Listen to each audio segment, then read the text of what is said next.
Hi అండి. Princess కట్‌కి points చెప్పండి అక్క అని అడుగుతున్నారు. నేనైతే 3 మెజర్‌మెంట్స్ అయితే రాసుకుంటున్నానండి. బండ గుర్తులనమాట. అది దేనికైనా అంతే. ఫస్ట్ వచ్చేసి స్మాల్, తర్వాత వచ్చేసి మీడియం, తర్వాత వచ్చేసి లార్జ్. స్మాల్ అంటే 32 నుంచి 35 సైజ్ అనమాట. ఓకేనా. తర్వాత 36 నుంచి 39 40+. ఓకేనా. ఇవన్నీ కూడా నేను ఒక పేపర్ మీద రాసి పెట్టుకున్నాను. దీనికి చెస్ట్ పాయింట్ 10. మనం ప్రిన్సెస్గా స్టార్ట్ చేసేది 3 ఇంచెస్ దగ్గర నుంచి 10 3.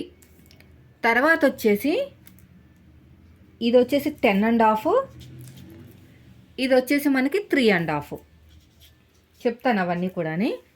తర్వాత వచ్చేసి మనకి 40+, దానికి 11 ఇంచులు, ఇది 4 ఈ పాయింట్. సో ఇవన్నమాట. ఇప్పుడు నేను జస్ట్ పేపర్ మీద అయితే చూపిస్తాను. ఫ్రంట్ ప్రిన్సెస్ కట్ అండి. ఇది ఫ్రంట్ వచ్చేసి ప్రిన్సెస్ కట్. ఫోల్డింగ్ అనేది మన వైపుకు ఉంది. ఇప్పుడు వచ్చేసి నేను 32 సైజ్ గురించి అయితే చెప్తాను. ఓకేనా. ఇది వచ్చేసి బ్లౌజ్ హైటు. చెస్ట్ పాయింట్ ఎంత అని చెప్పాను నేను, 32 నుంచి 35. స్మాల్ సైజ్ వాళ్ళకి 10 ఇంచులు చెస్ట్ పాయింట్. ఓకేనా. 10 ఇంచులకి అయితే మార్కింగ్ వేస్తున్నాను. ఇదిగోండి 10 ఇంచులకి అయితే ఇక్కడ మార్కింగ్ వేశాను. ఇది చిన్నది కాబట్టి నేను ఈ నెంబర్స్ తీసుకుంటున్నానండి. 10 ఇంచులకి అయితే మార్కింగ్ వేశాను. ఇది చెస్ట్ పాయింట్ అనమాట. సో ఇక్కడ హైట్ దగ్గర మనం ఎంత తీసుకోవాలి? 3 ఇంచులు తీసుకోవాలి ఇక్కడ. ఓకేనా. ఇక్కడ 3 ఇంచులు తీసుకుంటే 1/2 ఇంచ్ అనేది ఇక్కడ చెస్ట్ పాయింట్ దగ్గర తీసుకోవాలి. 1/2 ఇంచ్ అంటే 3.5 ఇంచులని తీసుకోవాలి. ఇలా క్రాస్గా వస్తుంది అనమాట. కొంచెం క్రాస్గా రావాలి. సో నెక్ వచ్చేసి నేను రౌండ్ నెక్కే తీసుకుంటున్నాను. డౌన్ వచ్చేసి ఒక 5.5 ఇంచుల తీసుకుంటున్నాను అనుకుందాం. ఓకేనా. ఇదనమాట. ఇది చెస్ట్ పాయింట్. ఇక్కడేమో 3 ఇంచులు, ఇక్కడేమో 3.5. చెస్ట్ పాయింట్ వచ్చేసి 10 ఇంచులు. ఇది చెస్ట్ని బట్టి ఉంటుంది. డాట్కి మధ్యన గ్యాప్ చెస్ట్ సైజుని బట్టి 1.5 2 ఇంచులు అలా ఉంటుంది అనమాట. సో నేనైతే ఒక 2 ఇంచులు అయితే తీసుకుంటున్నాను. తీసుకున్న తర్వాత మనకి కరువు స్కేల్ ఉంటుంది కదా, ఈ కరువు స్కేల్ తోటి ఇక్కడ ఇలాగా పాయింట్ దగ్గర టచ్ అయ్యేటట్టు ఈ షేప్ ఇవ్వండి. ఇలా రావాలి షేపు. ఓకేనా. ఇలా కరువు అనేది తిరగాలి. తర్వాత వచ్చేసి మళ్ళీ ఇక్కడ ఇచ్చేసేయండి ఈ షేప్. ఇలాగా ఇప్పుడు ఇలా ఇచ్చాం కదా, ఇలా ఇచ్చేయాలి. ఇలా ఇవ్వాలి. చూడండి ఇలా రావాలి. ఇది ఇక్కడికి తీసుకురండి. ఓకేనా.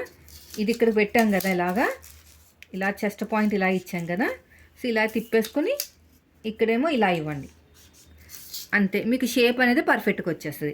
ఈ చంక దగ్గర నుంచి ఇలా కలిపేసేయండి.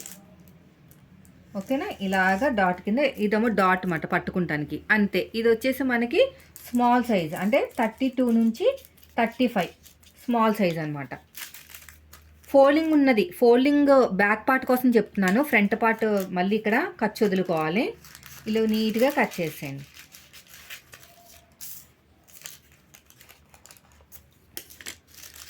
ఇలా కట్ చేసుకుంటూ వెళ్ళిపోవాలి.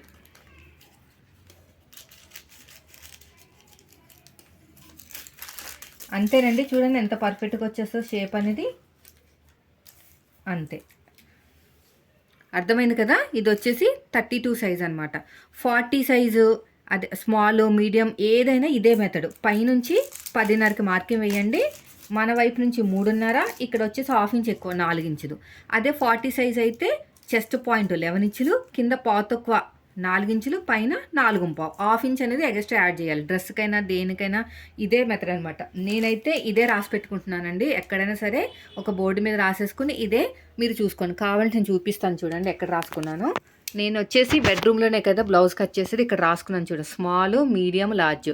32 నుంచి 35, 3 నుంచి 10, 3.5, 10.5, 11 అలా ఉంటుంది అనమాట. ఓకేనా. 40+ సైజు. సో అలా రాసి పెట్టేసుకుంటే సరిపోతుంది. సో ఇదండి ఈరోజు వీడియో.